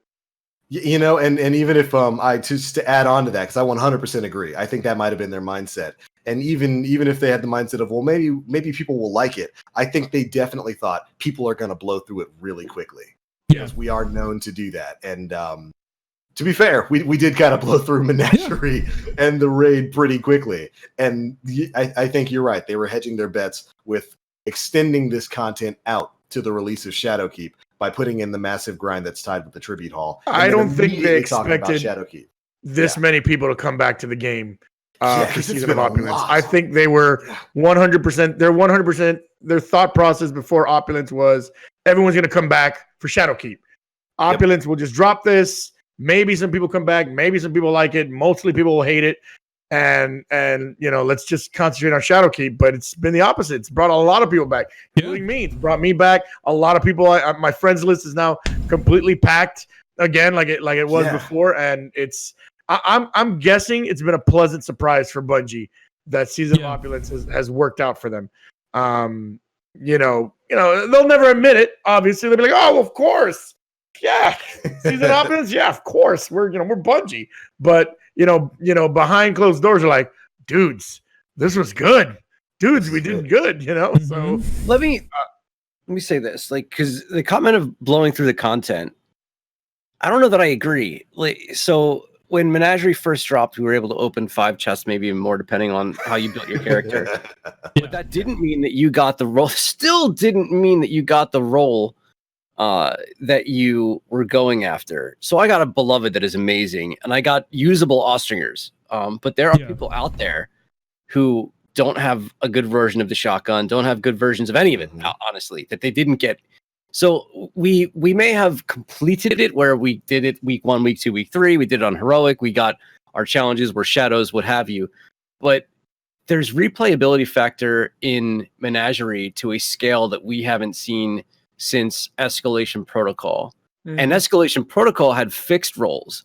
So while we may have completed it, to say that it's been blown through, I'm not sure. Now, I haven't touched Menagerie since they since they broke the chest. They broke the chest. There you go. Since they broke it, I haven't done Menagerie. But I don't necessarily know that I feel like we've blown through the content, because I feel like there's reason to go back into these things. Now, I don't know if people are boycotting it. I don't know what the numbers look like. I've been kind of quiet on social media. I don't know if people are complaining about it. I have 15 Epicureans in my vault. Not one of them is usable, to give you an idea. Now you might go, "Oh, it's only 3 runs." I don't think that was only 3 runs. But the fact remains, 15, not one good. So. Yeah, I definitely get that. There's a lot of people out there who didn't get the roles they were looking for when it comes to Menagerie. But I look at it on a more macro scale when it comes to the content. I think of Lumina. We got that quest done day 1. Bad Juju. There were people who were in the Bad Juju quest the first hour of the Tribute Hall going live. I know I was in the Bad Juju quest on hour number 2. And just generally as a community, we tend to go through content pretty quickly and not necessarily blow ourselves out on the content, but we tend to get stuff done on a pretty fast basis. And so there with the Menagerie, that's actually your argument is actually why I like the Menagerie. I like it because I'm not going in there just to enjoy the content. I'm going in there because I'm hunting a specific role. I think I've gotten a god rolled, what is the IS Luna called? The Austringer. The Austringer. I've gotten a god rolled Austringer and a god rolled Beloved. I'm still working on the shotgun, and I'm still working on a perfect Epicurean. So even then, I still run it. I haven't run much of it. I've run like maybe 2 or 3 since they broke the chest, and I haven't done heroic at all. Like I have no reason to touch the heroic mode. So I think your point definitely stands on that. There's going to be people still running that. But I think Bungie looks at it from a from a standpoint of how many people are running this content right this second when they try to figure this stuff out, and they try to elongate their content based off of that. Who knows? Elongate. I like that word too. Another thing. So on top of all this stuff that we've heard about this week, we've also heard about Ryan Gilliam from Polygon has been dropping a lot of articles based on I'm guessing like an interview that he did with Mark Noseworthy and Luke Smith. And they talk a little bit more about Armor 2.0. I'm going to drop the link in the chat right now. But they talk about how what they're going to be adding to Armor 2.0, and a couple of things that were interesting from there. Armor 2.0 is going to have an energy system. You power up the armor to increase its capacity, which lets you equip more mods. With that being said, they said that you could possibly do you could add 2 hand cannon reloader mods on gloves that stack and work together, which that's kind of bonkers. Last word, lol. Oh my god, that's gonna be bonkers. But yeah, they also talk about like intellect, discipline, and strength coming back. Yeah, I don't know how much you guys want to bet that Motes of Lights come back. I mean, if they're bringing something called New Light, for sure, Motes of Light will be back. Mm-hmm. You think they're going to be used as the same as they were in D1 as a part of the upgrade system? Either that or use the exotic shards or whatever they're called now. Oh yeah. Yeah, I forgot about those. Ugh. I do like Armor 2.0 is of course one of the big parts of the Shadowkeep upgrade. And there's been a lot of questions about that, including when it comes to even the Solstice of Heroes gear that we're going to be grinding towards at the end of this month when Solstice of Heroes goes live. I do really wonder. All we've gotten is an announcement of them saying that we'll learn more about Armor 2.0 and Solstice and all that kind of stuff in the future. But I do really wonder how exactly that system's going to work. Because the most we know right now is like what Dan said. We're basically going to be working to almost sort of unlock the perks and whatnot that we'll be able to apply to armor and then upgrade our gear to allow us to put more and more customizable perks on that armor. And right now, as it is, the only frame of reference we have is the way armor used to work back in Destiny 1, where you guys remember we had all those little bubbles and you basically had to get EXP to unlock gear. And I wonder if it's going to be something like that. I love it. Yeah. I mean, if that's how it's going to be, I had a great time when I used to get a gun and they'd be like, well, guys, bye. I'm going to go run a bunch of patrols to level this gun up. I'll see you later. I'm waiting for more information on Armor 2.0. It makes me nervous because I think it's a great thing for the community, but I worry about how much time and decision making I'm actually going to have to make. And what I'm going to have to do that I don't enjoy doing, because really I sit down, I fire up Crucible, and then I go away, and it's like, am I going to be forced to, if I want enhanced fusion rifle reload, if I want targeting, if I want light reactor ×2 or whatever for my armor set, what am I going to be forced to do? What decisions am I going to be made? And what content am I going to be forced to play that I don't enjoy doing for the sake of it? And while I think this is the right direction for the game itself, I wonder if it's the right direction for me as a player. Yeah, that's you see, true. A lot of PvE players will probably feel the same way. Because Oro's a PvP guy. A lot of PvE folks avoid PvP, altogether. And if there's a certain role that they need, like, oh man, I could double stack to get my super faster in the raid, but I'm going to need to run a whole bunch of PvP to be able to get that second mod slot so I can get my super faster.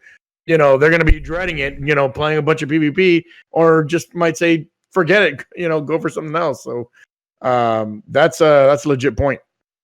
Yeah, I really hope that that they just kind of separate things and provide, well, I guess rather than separate things, unify things so that it's like you can either go play PvP to get your stuff leveled up and whatnot, or you can go do activities in PvE. Yeah. Maybe set it towards EXP or something like that, and then you get a set amount of it from a PvP game. So if you want to just do that, you'll be able to get your stuff upgraded in a reasonable amount of time. Or you could go run some patrols, or you could go do a strike, or you could go do a nightfall, or run a raid or whatnot, and you'll get EXP that way. Because this game has certainly had a history of forcing PvE players into PvP, which they hate, or forcing PvP players into PvE, which they hate. And I think with this being the new universal armor system, I really hope that there's a way to just, if you want to play PvP, you'll be able to upgrade it the same. Well, remember, guys, they're calling this game. They're finally fully embracing MMO, and they're finally fully embracing RPG, which Activision wasn't letting them embrace before. Evidently. They know their player. Let's hope that they know their player base. It's like, listen, man, let's not force people that love doing PvE into some PvP. So here's a lot of PvE stuff you could do that's really going to help you. They know there's a lot of people that don't like to do much PvE. They rather just stay PvP all the time.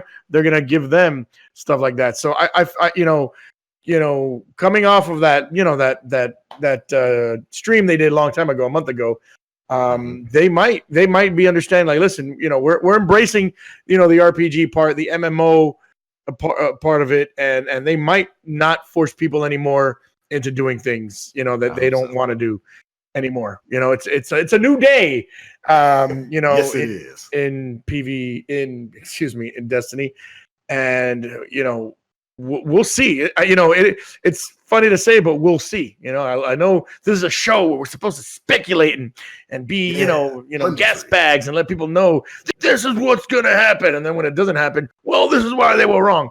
But, I feel that, they're embracing, they're finally able to say, hey, we're an MMO shooter. So, we know our player base and this is what people want to do. And if people want to do PvP, if Aura wants a chest piece that's going to let him reload his fusion rifle a lot faster, in PvP, here's what you're going to have to do in PvP. We're not going to force you to do 4 raids. Hey, you need to do 4 raids in a week to do this thing.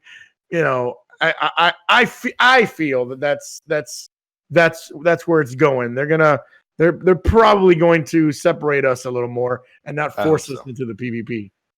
I hope. Yeah, I hope so. Prediction. We'll see. I mean, there have been quests in the past that allowed for that sort of thing. I want to say the Thorn quest had steps that you could get progress in PvP or PvE, and I would hope that'd be the direction they take moving forward there. Yeah, Thorn, you had to do like some hand cannon kills and void hand cannon kills, and I don't remember many steps in Lumina. I liked in Lumina. I mispronounce it. I like that part in the part of Lumina where you had to find friends, and that was kind of cool. You had to find other people that were using the rose. I know it probably irked a lot of solo players because they're like, crap, I don't have friends or teammates to play with that have the rose as well, and that probably irked a few of those people. But I like that. You saw a little bit of Thorn. You really didn't have to do much for Juju, just the triumphs. That was pretty easy. I feel that's the direction they're going in. I feel they're not going to make us really do many things. Again, also, we were talking about how the tributes have been kind of messed up and how I have to do this to do this one tribute. I had to jump in a bunch of reckoning and do this and do that. So, so it could go either way, but I feel like it's going to go the way of, like, we know our player base. We know there's people that don't want to do PvP. So maybe we'll have PvE armor, PvP armor. And they've done it before. We go all the way back to D1 where they buffed shotguns just in PvE and they didn't touch it in PvP. So we know, they have the technology, it's there. Yeah, absolutely. And like I said, I hope that's the direction that they move forward in, because they're going to be servicing a lot of new players who are going to have some opinions about whether or not they like PvP or PvE and where they want to spend the majority of their time. So something tells me that Activision was in like a meeting with the Bungie guys and like, what we did with Call of Duty? We did this with Call of Duty. We do that with Call of Duty. Why don't you do that as well in your game? Well, we're a different game. No, Call of Duty. Yeah, but we're a different game. But Call of Duty. Oh, Jesus, Call of Duty. Okay, fine, we'll do that. So I feel like, pushing us into PvP was maybe an Activision call. Again, speculation. Maybe, I imagine some dude, big fat guy with a cigar. You know what we did what them Call of Duty boys used to do? You want this money, right? Do it, Call of Duty does. Give me pictures of Spider-Man. There we go. So what was the other news story we had beyond that? So they had talked about that. Someone on Reddit had asked if the Solstice armor would be Armor 2.0 compatible. Last year's Solstice armor, if you guys remember, we had for what, 2 months where it was like okay? 1 month. At 1 month. Okay, 1 month where it was okay, and then it was immediately put in the garbage can. It looked nice, but it was put in the garbage can. The Warlock gear was so beautiful, man. Yeah. So they were asking about that, and they got responded to from Cosmo saying, "Look, we're not talking about Solstice until next week on the TWAB. So next week they'll be talking about Solstice. Wait with bated breath. Hopefully it'll be Armor 2.0. Like compatible, but we'll just have to see." Yeah, it's the announcement of the announcement. Yeah. We'll wait for the announcement of the announcement of the announcement. So, well, I think that was the announcement. Oh, that's the announcement of the announcement? Comment was the announcement of the announcement, and now we just have to wait for the announcement. That was a comment. That wasn't an announcement. That is very true. That was a comment of possibly an announcement to then another. I wonder. I'm confused. Yeah, I am too. It's fine. Please look forward to it. Yeah, we should have more about that on the 25th, which is this week's Thursday. Turn on notifications, kids. There you go. Yeah, and also, if you guys haven't been paying attention to Ryan Gilliam's coverage of on Polygon this week, I highly suggest you guys go in and take a look at it. Like, there's a couple of like funny bits where they're like what the naming conventions of the weapons are, and then there was another one about. Well, the article last week about how the finishers would work, that was by him as well. They've been posting stuff like every day this past week at like 3 p.m. So it seems like there might be a little bit more, so check it out this week as well. Shall we get to these questions, guys? Sounds good to me. It's about time. I do believe it's about time. So if you've got any questions, you're here in the live chat, go ahead and start posting them down in the comment section below. We've got a couple to start out with. We have 4 to start, I believe. Yeah. Roll on in. RP008 asks, how would you fix the Menagerie's loot now that Bungie has changed it to one piece of gear or weapon? Why don't we start with our guest on this one? How would you change it? I mean, how would you fix it? How would I fix it? I guess you'd because I mean, people are looking for specific roles. You know, when you did Menagerie and you went back and forth for the chest, it really didn't matter about power level. You're just looking for roles. I'm looking for this on this gun. I'm looking for that on this that on this gun. How do you fix that? Is there a possible way of going in there and fine tuning it so god rolls drop more? You know, drop better and things with better rolls. I mean. I don't think there really is a way to fix it unless you make static rolls to what you got on the Menagerie. It's like, okay, everything in Menagerie is going to have, you know, every Austringer is going to be god roll. Every shotgun is going to be god roll. Every Beloved is going to be god roll. You know, if they do that, then you run it once and you're done. Like, okay, I got my Austringer, and then I got my shotgun, and I got my Beloved. I'm out. You know, I don't need to do it anymore. So, you know, unless they make this the roll static, that would be the only way. So people, you know, would be happy. But you know, I guess they did it because they didn't want people going back and forth and grabbing chests, you know, 3 to 5 times in one roll. You know, I don't know if that satisfies RP008, but those are my 2 cents. Well, I think that there's certainly something that could be said for adding a curated god roll to the heroic mode of Menagerie. Yeah. I think that would be fine because right now, I think all that drops in heroic mode is you get the swords, the ship, and then like the ship, and like you get fully masterworked versions of items, right? Yeah, but it's still not a curated roll. I think if they added something like that to the heroic mode, that'd make that a little bit more appealing. Maybe add some bounties to the Menagerie so you get one of those curated rolls. Yeah. Oh, you can also get the mods. There's mods that drop from that too, right? Yes, you can get the special mods from Menagerie. Yeah. But for me, for normal Menagerie, I think we talked a bit about this last week. We did. I think the pullback from people getting like 4 to 5 chests per run to 1 was a little bit too extreme. And I think that would probably show in the player numbers. I haven't been back in Menagerie more than maybe once or twice since that change was made. And I think maybe if they bumped up the rewards to like, if they made the rewards a bit more contingent upon how well you do in the Menagerie, like, you know, if you're playing in an optimal team, you'll completely finish 2 challenges and then you're at the boss. I think if you do that, you should get 3 chests at the end. It's like the better you do, the more chests you get after you've beaten the boss. That would incentivize people to play well. It would incentivize people to do the challenges, and you get more than one reward for 15 minutes worth of work there at the end. I still think the Menagerie has the best reward system in Destiny. Being able to control what you get, even to the small extent that you do, is fantastic. It's exactly what a repeatable game mode in Destiny has needed for a long time. This is the kind of thing I was looking for way back in the day when we were running Archon's Forge, way back in D1. This is the kind of thing I was looking for when we were running the Court of Oryx and stuff like that. This is the kind of reward system that I have wanted for the longest time in Destiny, and I love it the way it is right now. I love the way Prison of Elders was too, where you had an exotic bounty quest would drop on you. So like a nice secret exotic bounty quest that could have possibly dropped during. Probably too late to add it now. Menagerie definitely needs something like that. Like an exotic bounty quest that you could drop. That could probably drop even if after you've run it the first time. You know what I mean? You know, because I used to go into Prison of Elders level 34 over and over and over until my, to my Lord of Wolves exotic bounty used to drop, or Queenbreaker's bow, or used to drop. So.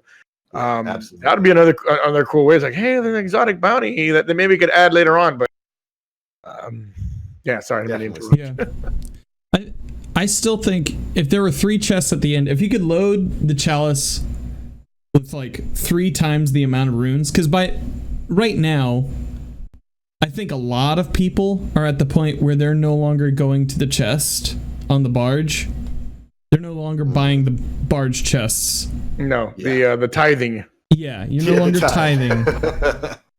Like, I think now the runes are just, it's another economy that's been added in that, if you don't do the economy, then if you don't do that activity, then the economy kind of goes to waste.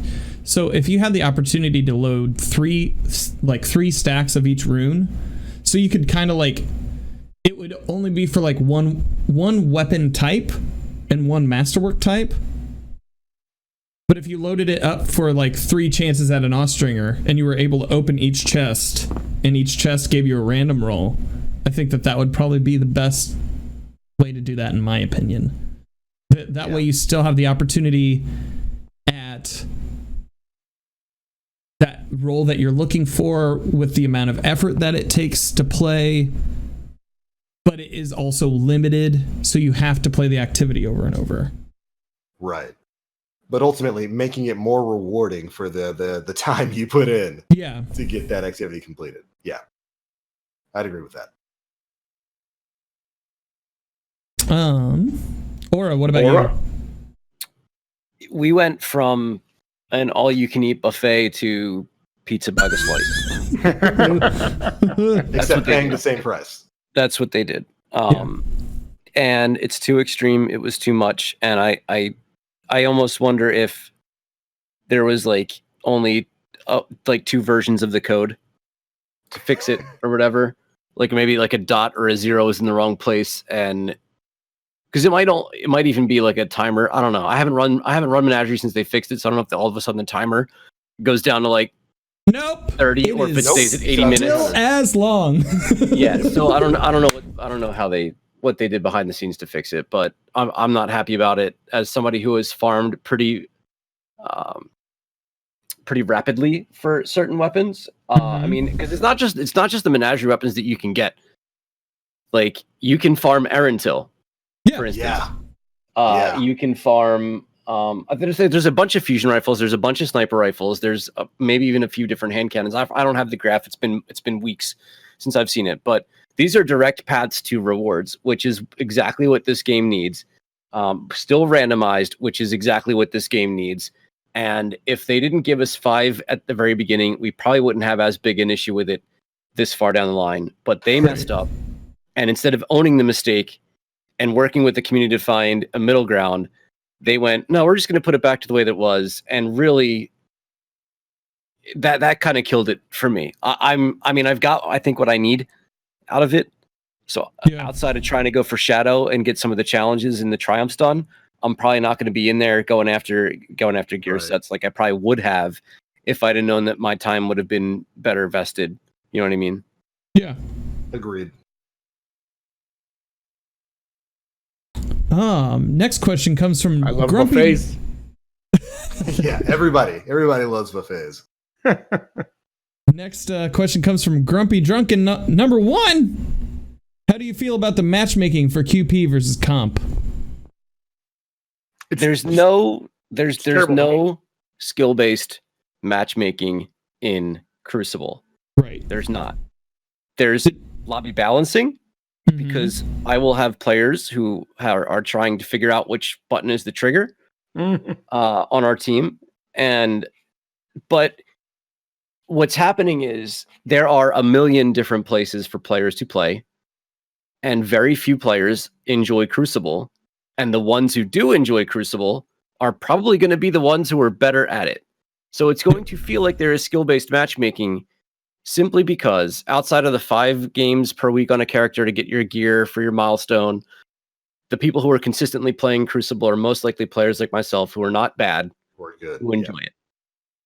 Comp matchmaking, it's based off glory, but you've got a lot of account recoveries below, so it's its own entity. But right now, the talk in the town is that Quick Play has skill-based matchmaking. It's gotten sweatier, blah, blah, blah. And I just feel like with Gambit Prime, with Reckoning, with Forges, and all of these triumphs associated with being involved in all of those activities, the player pools in each one are getting smaller and smaller and smaller. You're more than likely to find the sweaty players in Quick Play because comp sucks and they enjoy playing Quick Play. They enjoy playing Crucible. Yeah, I mean, you already know my thoughts on comp and Quick Play. We talked about it earlier in the podcast. It's Crucible's haunted, man. Crucible's haunted. Yeah. Just to clarify there for a second, though, there isn't really supposed to be any skill-based matchmaking in Quick Play. That does not mean there's no skill-based matchmaking in Crucible. This is something we've actually been able to confirm with a Bungie dev. The weekly featured playlists, I think this week it's Supremacy, does have skill-based matchmaking. It absolutely does. Like with whenever it's Iron Banner or Supremacy or something like that, we've gotten from Bungie that playlist does have skill-based matchmaking. The Quick Play playlist, though, is not supposed to. What it does have is lobby balancing, team balancing. Yes, if you are like Aura, and where is he on the screen? I think he's over here. If you are like Aura and you are very good, yes, it is going to put an awful lot of blueberries on your team. It is going to try to balance the lobby where good people are put with less good people for the carries. That is a thing. How will we fix it? I don't know, man.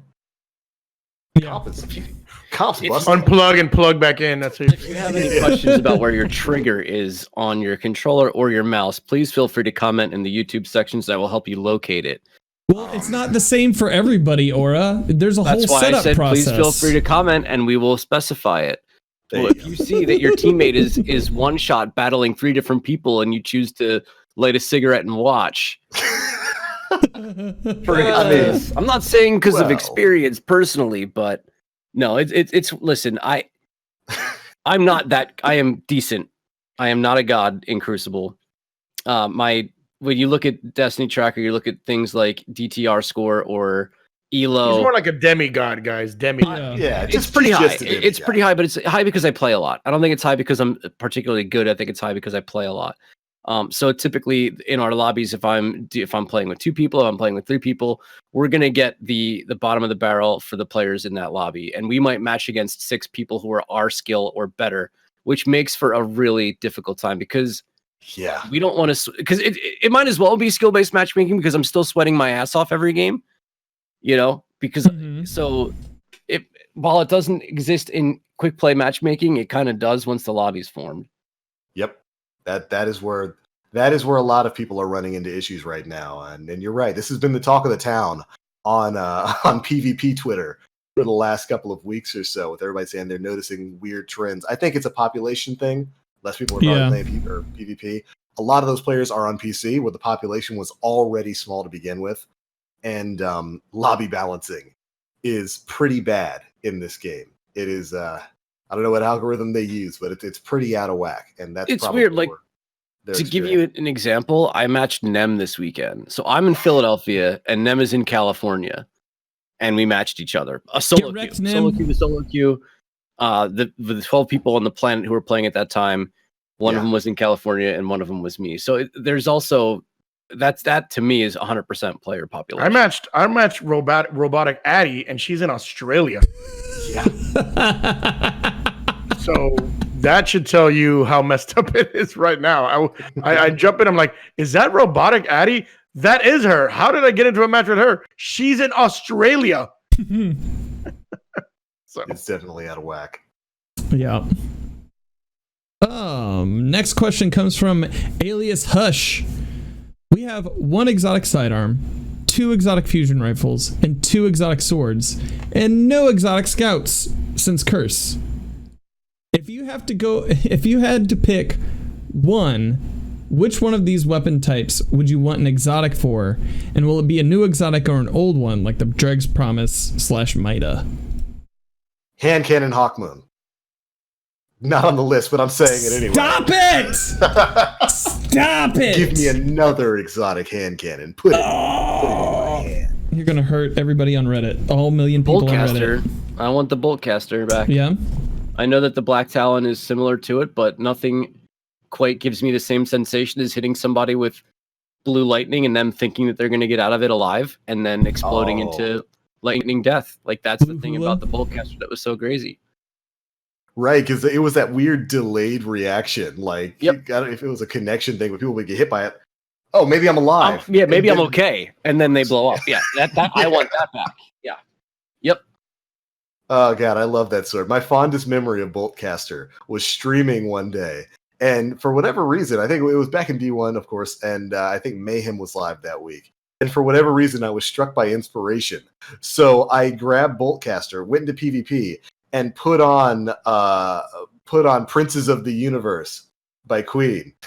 You know, the theme song for the Highlander, and just played to that. And I got my whole team to put it on, and we just ran around. There could be only one. It was me. I won. I would not miss a better Boolean Gemini. Or I wouldn't. Wow. Yeah. Dan, I was waiting for you guys to come to me, and yeah, I would really like a better Boolean Gemini. Yeah. I actually finished the first time I finished the King's Fall raid was actually with my Boolean, and I really enjoyed that gun. And I was thinking, like, what's the name of that gun? Man, and then as soon as you said it, I'm like, yes, that's it. We were on the same wavelength, Dan. That is a gun I would like to see back and improved a bit, because I did enjoy it a lot. Yeah, if it had some nicer perks for you to choose from in that last slot, I think it would be a really excellent weapon. You don't need to change it entirely. No, but like just boost a little bit. Boolean would be nice. Someone mentions Talak. Tlaylock, Tlaloc. Yeah, I can't remember the auto rifle that shot electricity. That was Zalo Supercell. The Zalo Supercell. I love that gun. I would love to see Zalo come back. Obviously it'll be an energy weapon, but it'd be incredible to have the Zalo Supercell back. I know we have Wrist Runner, doesn't feel the same to me. Supercell, I remember I'd have like a bunch of ads in front of me. I'd shoot one of them, whoosh, they're all gone. And I always felt that the gun was made for a Warlock, because it seemed to work better when I was on my Warlock and I had my Art subclass on. So I mean, just a few that I'd like to see. Fabian strategy, we never saw really anything good out of Fabian. I'd like to see that. That was not great. That was not great. I mean, I would love to see auto rifles rule the day again. Yeah. I still remember fondly vanilla D1, where auto rifles are just just ruled the day. Yep. I would love to see auto rifles make a comeback. At some point. We're getting Monte Carlo back, so we'll see what the next season's meta is going to be. So I'm excited for Monte Carlo. I think it was an underrated gun. It was very underrated. It was pretty effective as an auto rifle. Yeah. So I'm excited to see what that plays like. I have got to say, Dan, you and Gio, thank you. Boolean Gemini is a weapon I haven't thought about in ages. You want to talk about forgotten exotic? I was so shocked that Dan said it because it was in my brain. I'm like, man, I'm like thinking about it. Then he said, wow, yeah. I don't even remember what that gun did. I don't remember what the exotic perk was. I don't know what made it special. It felt really nice. It felt really nice when you shot it. And it shot. It made a nice little noise. It was good. Yeah. Yeah. You land hits and it does something. Yeah. So it had the exotic perk. It had 2 exotic perks in column 4. One of them was called One Way, and the other one was Or Another. Get it? Yeah. And One Way, you'd get bonus agility for precision kills, stacks up to 3 times. Or Another would be bonus armor on non-precision kills, and that stacks up to 3 times. So One Way or Another, they're going to find you, and they're going to get you. Yep. See, as somebody, it was a slow firing scout rifle, right? Low RPM. So. I just did the Jade Rabbit catalyst on PC, and it made me want to set my entire city block on fire. So I don't ever want another scout rifle, the slow fire rate ever again. Like Jade Rabbit, and I did the Jade Rabbit catalyst on PlayStation 4. It was done. God, forever ago. I haven't played on PlayStation since. It was a 37 rate of fire. I'm looking at it right now in D1. It was a 37 rate of fire. Good range, solid impact. But yeah, the one way or the other, were some good perks. But it was outclassed by a lot of scout rifles. Oh, absolutely. If it were a little bit different, I don't know what you'd need to do. But what you could add. Maybe raise the fire rate on it a bit. Yeah. Maybe have that be the catalyst. Destiny 2. I think if it increased. Yeah, I don't know. What. It had a small magazine. It had a pretty big magazine for a scout rifle. 19. I just remember liking the feel of it. I remember. It just felt good. It was felt good. It felt really good. It had a nice think. That's what I remember from it. It sounded like a staple gun. It had a very interesting sound. I can remember distinctly its firing sound. You're right. It was very metallic, very tink, tink, tink, kind of like that. Maybe a little heavier. I guess if you want to blanket make it busted, take One Way or the other and just make them 1 perk. Okay. Yeah. Oh, yeah. Body shot, precision kills, give you increased armor and speed and agility. Yeah, it basically pulse wave, but an increase to armor. That'd be kind of, and maybe make it a mid rate of fire scout rifle. Get it out of the slow rate of fire one. Make it shoot a little faster. What would a catalyst do? Make it a full auto. Forget it. Just make it full auto. Kind of like our old VOC Vision of Confluence. We loved our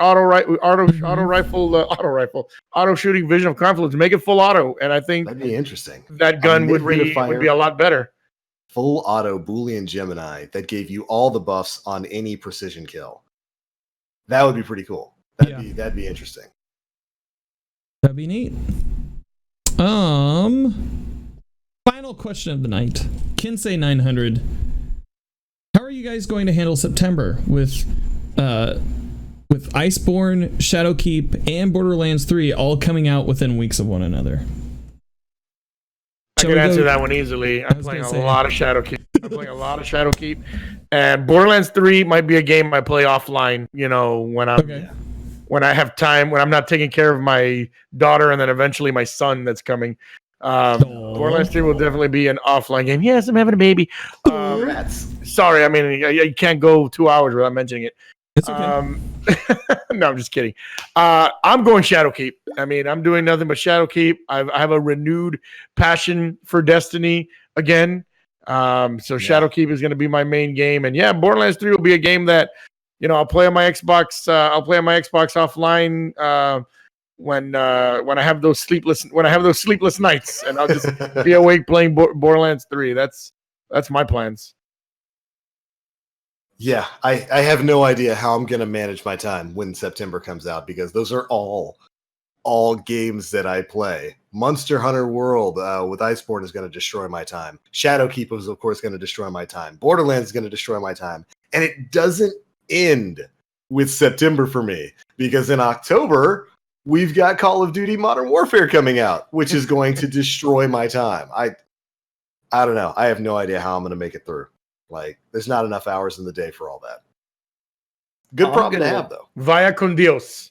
Shadowkeep. I'm not a Borderlands player. I don't play Monster Hunter. Shadowkeep for me. And I think the big thing for me, especially lately, is making sure that I am taking care of myself outside of playing games and whatnot. I think I'm actually going to be taking a little bit of a step back to try and get ahead of what could be happening in September between the end of July and August, to try and get my physical self right. Because I haven't been taking very good care of myself, and I can tell in my mood, in my thought process, in my plays, my reaction speed, like none of it is really to the best that it can be. And I think a lot of it stems back to physically being in a pretty bad spot. So I think as heading into September, I'm going to be taking the opposite direction of a lot of people, trying to get myself on track before it happens. I'm excited for Shadowkeep. Very excited. Get back on that treadmill, Aura. Dude, I hate the treadmill, man. You got too many clothes hanging on it right now. I hate that treadmill. But that's probably going to be the it's very exciting for the gaming industry. For me personally, I think it's time to start focusing on myself a little bit. Dan? That's good. It's going to be tough. So for me, Destiny is always home, right? Like, that's... I basically only get to play when I'm streaming. So I don't know, like, Destiny is home. The Destiny community is home. But I like Borderlands. I like playing it. They got a good community over there at Borderlands. They do. Yeah. Very good. I've been experimenting with, like, playing it on Mondays. Like, rather than doing Destiny on Monday, just doing Borderlands. And just seeing what that does to the channel and everything. I'm really looking forward to Borderlands 3, and replaying Borderlands 2 has just kind of like reasserted my love for it. So I don't know. Like, I have a feeling that when September rolls around, I'm going to have it on all three platforms, right? I'm going to have Shadowkeep on all three platforms. So Borderlands I'll do on Mondays. Tuesdays will probably be my PS4 day. Thursday will be my Xbox day, and then Sunday is going to be my let's just do everything. Like, let's hang out. So yeah, I feel I liked Monster Hunter. I didn't get into it too deeply. I never played Monster Hunter. It's a fun loop when you get down to it. It's just the animations, man. I couldn't get the timing down on the animations, so it just felt painful. Very Dark Soulsy in that. Yeah, Dark Souls is very Monster Hunter in that regard. I'd say. I got to play Borderlands 3 at GCX this past GCX. I got hooked up with a fast pass, and I was able to play some Borderlands 3. And holy cow, it is really good. Yeah, it is really, really good. My problems with Borderlands has always been with the shooting. Yeah. Like, it's a fun game. It's a great game. It's good to do stuff in Borderlands, but my problem is always the shooting. I had problems that it just didn't feel that great. Mm-hmm. And obviously, I'm a guy that's been playing 5 years of Destiny, where the shooting is the best part of the game. Yeah, absolutely. So when you went from a game from Destiny and then Borderlands is like, oh, I can't get into it too much. But then I played Borderlands 3, and the shooting feels great. They let you play with a whole bunch of different guns. I play with an auto rifle. I play with a shotgun. I play with like a grenade launcher. The shotgun felt great. Like, you felt you were actually shooting a shotgun, and you could shoot them quick. You got headshots. They did damage.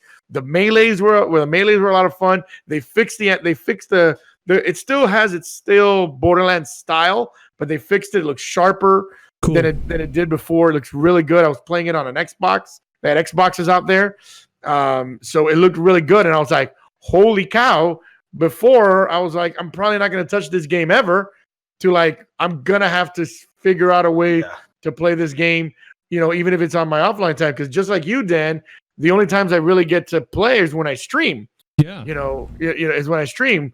So I don't know if I'll be able to mix in Borderlands into my stream, but I got a lot of sleepless nights coming up. So there's gonna be nights where I'm sitting there on a couch with a newborn, going back to my D1 days like I did with my daughter.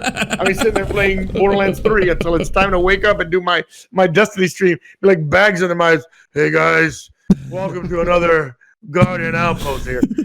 So, up until Guardian Con, there was no way I was even touch Borderlands, but man, it was really improved. It really improved the game. That's awesome. And it feels like Borderlands 2. Well, it feels like Borderlands 2, but a lot better. They made it fresh. Obviously, that's just a demo that they let me play. I don't, the whole game is gonna be hopefully different.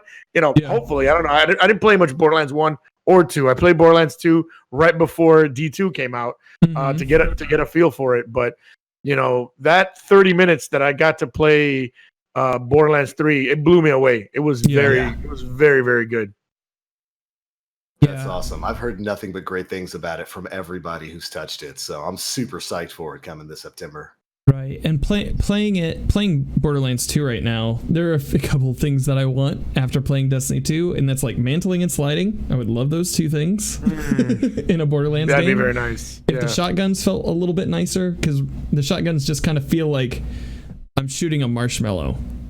Like it's you just pull back on it, and it's like for me. So I don't know. I'm not. No, the shotguns feel a lot better in Borderlands 3. It felt like you were doing some damage with the shotgun that I had, and it was probably just a regular. It wasn't even like I think it was just like a regular blue rare shotgun. So it felt real good. The auto rifle that I shot with was a legendary one. Did tons of damage, and then you could switch up. You could switch up, and it had a grenade launcher on it. Then you could switch up and shoot it even slower. It was a ton of fun. I had a ton of fun with Borderlands. So it's going to be tough to ignore that game come September. But then again, I ignored in the last 5 years. I've ignored a lot of games that have been great. And if Shadowkeep is great, then Borderlands 3 might have to fall into that category of another great game I ignored. Yeah. Well, I think, I don't think there's going to be much ignoring of Borderlands 3 when that comes out, because it's looking like it's going to be an absolute juggernaut of a title in September, and I cannot wait to get my hands on it. We're close. We're getting there. We are getting there. So close, man. September's right around the corner. You know it. Yeah, right around the corner. Just 9 days left in, 10 days left in. It's crazy. Yeah, time is flying, man. I can't believe we're already almost done with July. Where is the year going? That's all right. We've got good stuff coming up. Was that the last question, Dan? That was the last question. Well, right on. I do believe that brings us to the end of episode 206 of the Planet Destiny podcast. Another one is in the record books. Well done, everybody. Big thanks to our guest, Mr. Guardian Outpost, the one and only, for joining us tonight, man. It was great to have you here. Hey, listen, honestly, really hit me up whenever you guys want me to come on. Absolutely. I love doing these podcasts, and I like talking games, and especially talking Destiny. So anytime you guys need me, Dan knows the DM and where to find me. Yeah, I'm gonna DM you. Aura has my number, so you might be able to tickle him to death and get my number. So I'm gonna go signal. I'm gonna tickling is not allowed here. I'm gonna be DMing you to see if we can get your baby on sometime in the future to talk about how he's keeping you up and letting you play video games. My God. He's gonna keep me for keeping Dad. I'm gonna message Dan. Can we do a Planet Destiny podcast now? Damn it, Dave! It's 4 a.m. I know, but I haven't slept. I know, but you guys do them at 4 a.m., right? You guys do them at 4 a.m., right? That's how that works. Right on. Like I said, man, thanks so much for joining us tonight. Yeah. Thank you, guys. Thank you. As we close things out here, give you an opportunity to let everybody know where they can find you across the internet. Well, you guys have been kind of posting my stuff there on the chat. So yeah, twitch.tv/GuardianOutpost is where I stream Mondays through Saturdays. Saturdays are an optional day. I could either cancel them or no, but definitely Monday through Friday. I begin my stream at 6 a.m. Eastern time, And I have a streamer spotlight Monday through Friday at 11 a.m. Eastern time. If you are a content creator, whether you do YouTube, whether you do Mixer, whether you do Twitch, follow my Twitter. I have a pinned tweet where I have a sign-up sheet for the streamer spotlight. My streamer spotlight, basically, you come on my stream, we talk over Discord, and it's like a little interview, and I try to help you out, get you a few followers here or there, and you get to, I get to introduce you to my community. So that's the thing that I do every morning, Monday through Friday, 6 a.m. Eastern time when I start, 11 a.m. Eastern time is when I do that. I'm also on Instagram. I'm going to start using that a lot more. I've been spamming pictures this whole weekend on Instagram. So follow me there. It's also Guardian Outpost. Everything's Guardian Outpost. Guardian Outpost, one word across the board. But if you're listening to this now, whether you're listening to it on a podcast, whether you're listening to us, watching us on YouTube or listening to us on YouTube, and you'd like to come on my streamer spotlight, 11 a.m. The only requirement is you got to be available at 11 a.m. Eastern time. And you got to be at least a content creator for at least 3 months. It's not going to help you. Like, hey, Gio, I just started streaming yesterday. That's not going to help you. Send him your demo reel. That's how you apply for this. Send him your demo reel. And no need for demo reels. No need for turn in your resume. Reels. Yeah, so just, that's what you find, man. GuardianOutpost on Twitch, on Instagram, and my streamer spotlights. I want people to sign up for those, and we got guest book until like mid August, but I'm always looking to book more guests. Yeah, the response has been great. Aura was on the response sheet for a little while, and he had to message me like, "Can you please take me off the response?" Because he kept getting his email just spammed with people wanting to get on the spotlight. So it's just a little thing I do on the spotlight. It's I don't ask you any really tough questions. I ask you when you start streaming, where do you love you, things like that. And I enjoy doing that, and I've now spoken for over a minute. There you go. Bye, guys. So, fun fact about his spotlights: you could also find love there. That's how Sean Bartley, who's on our stream team, and Miss Queen Bartley, they found each other together. Yep. Fun fact. Yeah, they found each other. Yeah, you can find love. You can find friends. My channel. A lot of people have told me how they have found clans have been made, communities have been made, marriages have been made, and probably babies have been made out of the streamer spot during my streamer. Absolutely. Listen, I streamed so early in the morning in the East Coast and probably in the West Coast. There's probably some baby making that has been happening. Oh, there's absolutely baby making going on. I play on. Some pretty good music during my stream. So sometimes baby making might happen. Welcome to the Isaac Hayes hour of the stream. It's the quiet storm, baby, here with a Geo. So, Mrs. Queen Bartley and Sean Bartley found each other.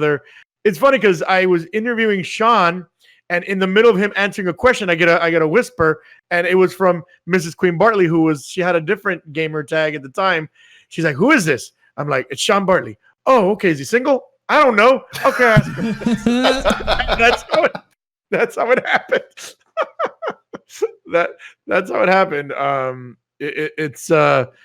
It's incredible. I always say that people come to find friends in my channel. A lot of people have found friends, lifelong friends in my channel. And Aura being one of them. I consider Aura an IRL friend of mine, not just a Twitter friend. I think his wife and my wife are now like BFFs that text each other every single day. So it's been kind of cool.